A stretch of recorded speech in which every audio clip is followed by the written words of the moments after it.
성경의 숲을 걷다 오늘은 시편 66편입니다. 오늘 66편은 50편 이후로 시인이 누군지를 밝히지 않는데요. 내일 보게 될 67편도 마찬가지입니다. 66편의 전체적인 구조를 보면 1절에서 12절까지 찬송시, 13절에서 20절까지 감사시의 요소가 이렇게 혼합되어 있습니다. 찬송과 감사의 전제가 되는 사항은 6절과 그리고 11절과 12절에서 볼 수 있는데요. 이것은 출애굽과 가나안의 진입, 더 나아가 바벨론 포로와 페르시아 시대의 해방까지 아우르고 있는 것입니다. 1절에서 4절입니다. 온 땅이여 하나님께 즐거운 소리를 낼지어다. 그의 이름의 영광을 찬양하고 영화롭게 찬송할지어다. 하나님께 아뢰기를 주의 일이 어찌 그리 어미하신지요.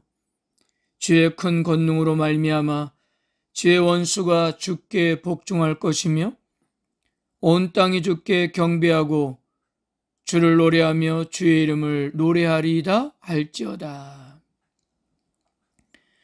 온 공동체가 하나님을 경배하고 찬양하기 위해서 모였는데요. 우리들은 일반적으로 찬양을 감미롭고 아름다운 선율로만 생각할 수 있는데 여기서 즐거운 소리를 내다의 기본적인 의미는 전쟁터에서 군인들이 적들을 공격할 때 혹은 승리하고 나서 지르는 함성을 묘사하는 표현입니다.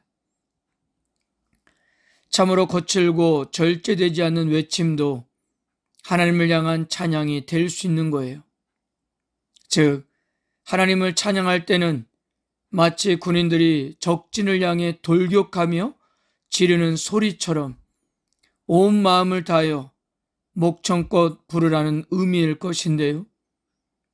하나님의 위대하심에 걸맞게 몸과 마음을 다하여 진심으로 찬양하라는 것입니다. 그렇다면 온몸과 마음을 다해 무엇을 찬송하는 걸까요? 3절에서 하나님께서 하신 위대한 일을 찬양하라고 권면합니다. 어미하다는 표현은 하나님이 하신 일이 얼마나 대단하고 놀라운지 보는 사람에게서 감탄을 자아내는 것이 아니라 두려움을 갖게 한다는 뜻인데요. 얼마나 어미하신지 원수들까지 복종할 것이라고 했습니다. 여기서 복종하다는 말은 본인들이 자원해서 하는 행위가 아니라 마지못해 어쩔 수 없이 항복을 행하는 의미입니다. 진심이 아니라 억지로 복종하는 것입니다. 하나님의 능력이 얼마나 대단한지 마음으로는 주님을 인정하거나 주님께 순종하고 싶지 않는 자들도 겉으로는 복종한다는 거예요. 결국 하나님을 스스로 경배하고자 하는 주의 백성과 주께 굴복하여 강제로 주님을 찬양하게 된 원수들을 아우르는 온 땅이 주님을 노래할 것이라고 했습니다. 5절에서 7절입니다. 와서 여호와께서 행하신 것을 보라. 사람의 아들들에게서 행하심이 어미하시도다. 하나님이 바다를 변하여 육지가 되게 하셨으므로 무리가 걸어서 강을 건너고 우리가 거기서 주로 말미암아 기뻐했도다. 그가 그의 능력으로 영원히 다스리시며 그의 눈으로 나라를 살피시나니 거역하는 자들은 교만하지 말지어다. 시인은 세상 누구든 하나님이 하신 일이 얼마나 위대하고 놀라운가를 보고 깨달으면 하나님을 경배하게 될 것이라고 확신했습니다. 그래서 와서 하나님께서 행하신 것을 보라고 초청하는데요. 이곳에서도 하나님의 어미하신 일을 소개합니다. 6절에서 바다를 변하여 육지가 되게 했다는 표현은 출애굽 때 홍해를 건넌 사건을 가리키는 것으로 보여지고요.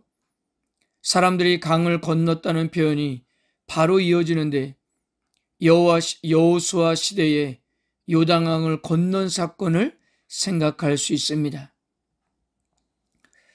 그러나 강이라고 번역된 나하르는 구약 성경에서 한 번도 요단강을 가리키는 데 사용하지 않고 대부분의 경우 유프라테스 강을 일컫는다는 점을 고려해서 제2의 출애굽인 페르시아 시대에 있었던 유대인들의 해방을 가리킬 수 있다고도 보고 있습니다. 어찌되었든 하나님의 구원 사건을 강조하고 그 기쁨이 지금의 공동체에도 여전히 가시화되고 있다는 점이었어요. 그리고 이러한 하나님의 구원 통치는 영원히 계속된다는 것인데요. 하나님의 통치는 절대 끝나지 않을 것이며 공백도 없을 것이고 세상에서 어떤 일이 일어나고 있는가를 살피시기 때문에 하나님께 반역하는 일은 무모한 짓임을 경고했습니다. 8절에서 12절입니다. 만민들아 우리 하나님을 송축하며 그의 찬양 소리를 들리게 할지어다. 그는 우리의 영혼을 살려두시고 우리의 실족함을 허락하지 아니하시는 주시로다. 하나님이여 주께서 우리를 시험하시되 우리를 단련하시기를 은을 단련함같이 하셨으며 우리를 끌어 그물에 걸리게 하시며 어려운 짐을 우리 허리에 메어 두셨으며 사람들이 우리 머리를 타고 가게 하셨나이다. 우리가 불과 물을 통과하였더니 주께서 우리를 끌어내사 풍부한 곳에 들이셨나이다. 세상 모든 사람에게 교만을 경고한 시인은 그들에게 하나님을 송축하고 찬양하라고 권면합니다. 송축하다란 말의 어원의 뜻은 무릎을 꿇다입니다. 누군가에게 무릎을 꿇는 관계를 전제하는 단어인데요. 무릎을 꿇는 사람은 상대방의 권위를 인정한다는 것이고 상대는 자기 앞에 무릎을 꿇는 사람을 인정해 주는 것입니다. 바로 구원자 하나님과의 관계를 두고 하는 말이고요. 그 하나님은 우리의 영혼을 살리시고 우리의 발이 흔들리지 않도록 붙드시는 분이셨던 것입니다. 그래서 이 하나님을 송축하는 근거를 하나님이 행하신 시험과 단련에 두고 있는데요. 어떤 시험과 단련이었을까요? 11절과 12절을 보면 이스라엘의 역사를 생각나게 합니다. 11절에서 우리를 끌어 그물에 걸리게 하시며 어려운 짐을 우리 허리에 메워 두셨다라는 표현은 전쟁의 패에 포로로 끌려가는 모습으로 바벨론 유배로 이해할 수가 있고요. 12절에서 사람들이 우리 머리를 타고 갔다 불과 물을 통과했다는 것은 남유다의 멸망을 암시하는 것으로 보여집니다. 그러나 고난을 겪은 이후에 하나님께서는 풍부한 곳에 이르게 하셨다는 감사로 이어집니다. 아마도 바사왕 고레스의 칙령으로 곡으로 돌아오는 장면인 것 같은데요. 그러니까 고난이 하나님의 풍성한 은총을 경험하는 통로가 된다는 고백이었던 것입니다. 고난을 하나의 테스트와 단련의 과정이라고 여기고 하나님께 찬양할 수 있다는 것은 그만큼 신앙이 성장했다는 의미일 것입니다.